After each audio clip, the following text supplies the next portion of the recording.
Now, before the video starts, I'll actually be doing a weekly series where I answer your guys' questions on my Instagram, and I'll be posting it, of course, on YouTube. So if you want to participate, you can follow me on Instagram at GarfieldIsDoc, and I'll most likely be doing it the same format, just either making it on my story and then you guys ask the questions, or I might make a post and you guys can just comment in the description. But I hope you enjoyed the video, and I hope you found this video helpful. The most common questions I got were actually what's the best advice for a plat to get to diamond, like vote as, and what Bunny says. What's the key difference between a plat player and a diamond player? Now, I mix these two questions in together because I think they go hand in hand. But my biggest advice for a plat player that's stuck and that is really trying to improve and get better and try to get into that quote unquote diamond tier is actually a lot of plat players tend to care way too much about their KD and their life, if that makes sense. Like they play for their life and not the win, and that's a huge issue when it comes to a lot of plat players. They just tend to worry about their KD. If they play like crap, they start getting frustrated. They get angry. A lot of people worry way too much about uh not dying, besides like not winning. If you see a lot of players, like I notice a lot of things in plat players when they're in a clutch predicament. Say it's a 1v4 and they have like a minute left, they're gonna bait the whole round and save their KD instead of trying to go for a kill. You should really not worry about your KD because KD doesn't matter.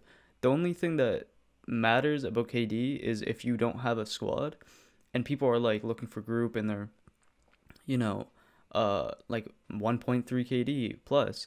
And like that's the issue with a lot of plat players is they have this toxic mindset where they think all that matters is KD, and that's not it, because a lot of people have a hard time like communicating with each other.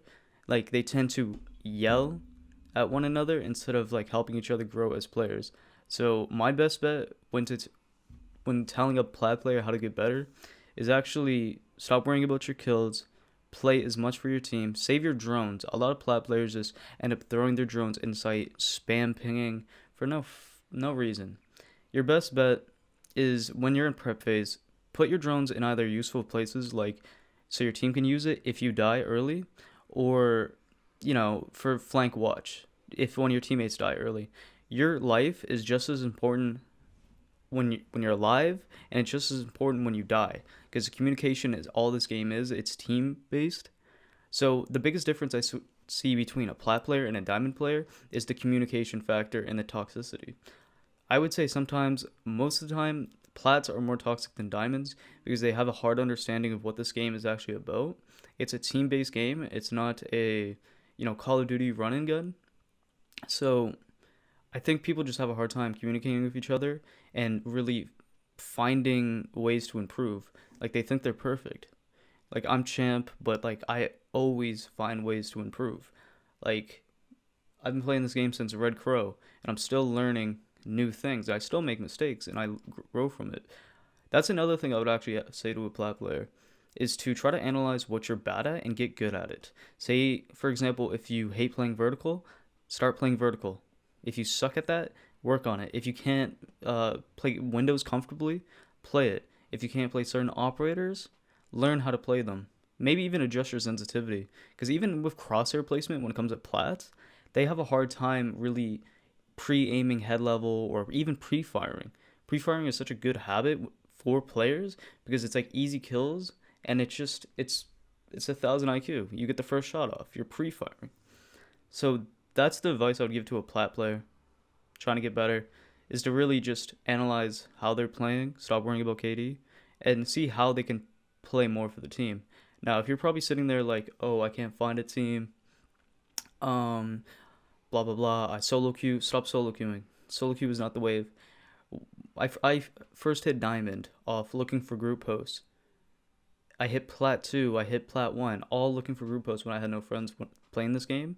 So it's really trial and error, but that's really where you're going to have to go. Or you have Instagram, you have even YouTube comments, you have Discord, you have Twitch comments. Like, you can meet a whole community if you just put yourself out there without, like, begging to ask, if you're just looking for players. Now, if you have a hard time finding players, you can join my Discord. The next question is, how do I feel about Maestro's ACOG getting taken away? I feel like they could have resolved that issue in such a more relevant manner because like he is fat as hell. That is a minus for him. His reload time is awful in that LMG. I feel like if they just reduced the mag down from 80 to like maybe 60, it could have been a lot better alternative instead of just taking the whole ACOG away. But either or, even if they actually take away the ACOG in the live build, I feel like Maestro is still going to be a very high picked operator. He's very useful. His gadget is amazing. The only thing I feel like they can do to actually nerf Maestro is to either put his rate of fire down or take one of his Maestro cams away.